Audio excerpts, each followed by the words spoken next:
Hey, so I was talking to one of my students and teaching him how to play this exercise. I think I played it before for you guys. It's a very famous exercise.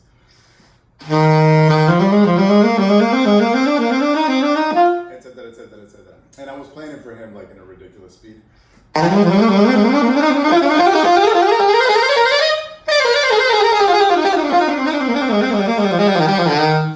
So he was like, ooh, wow, and he wants to play fast. So one of the things I was telling him, it's we all have the same speed, unless you have a disease. We all have the same speed on the fingers. It's a mental thing.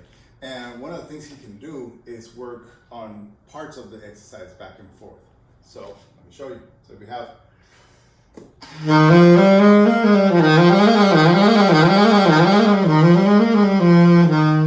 you do it from D.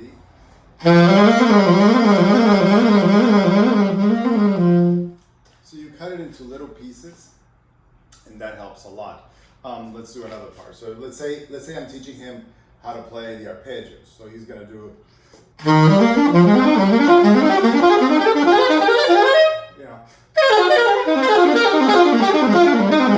So for him to learn to play fast, he first has to play slow. So one of the things I advise him, start. Let's say we do C major 7.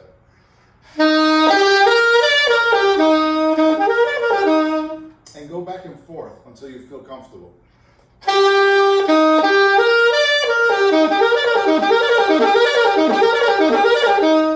You know, then you do the next arpeggio for D minor 7.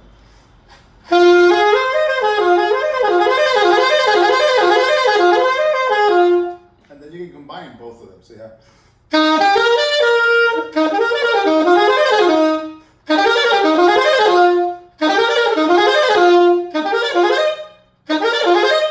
You know, and you try to work so that your brain doesn't stop you, because that's one of the things. You're always thinking about what's the next interval. So you're trying to figure out, okay, I'm doing the C major 7, and then I have to go down to the D.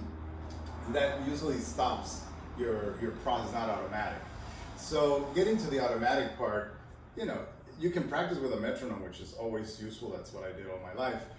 But I think it can stop you from growth if you only use the metronome so much. So you have to be very careful.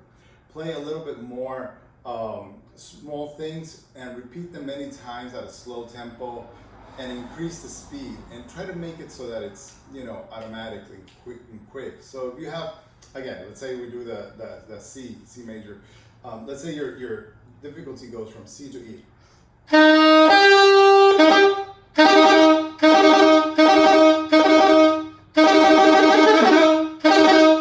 You practice that interval until you feel it, that it moves smoothly. Let's say you go to the G. You want to go through the notes. You know, and then you add the 7.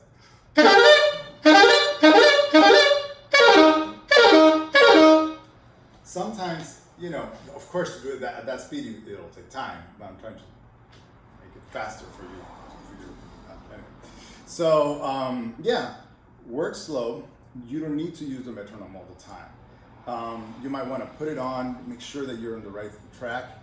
But the speed has to do a lot with this, with your brain, with your mind, how you're visualizing the next step. So what's happening is that you're thinking of something as you're doing it, and then you're trying to figure out what's the next one. So you were like C major 7, now D minor 10, and then you're thinking of you know, the next E minor 7, whatever you have to do, and that kind of creates a certain stress, and you want to make it automatic.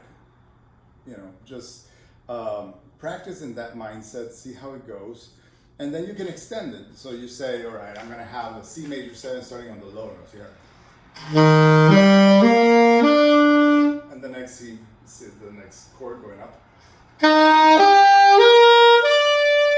you go down. And you see how pretty it is, and you can fool around with that.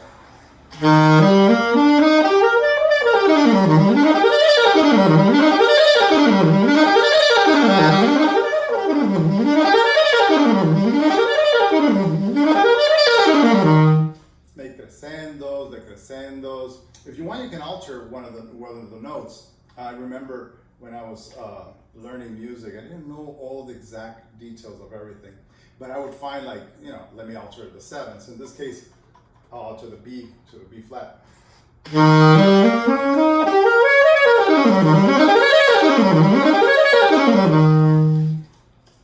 That, and you keep altering notes. All right, my student is here. Take care. Bye.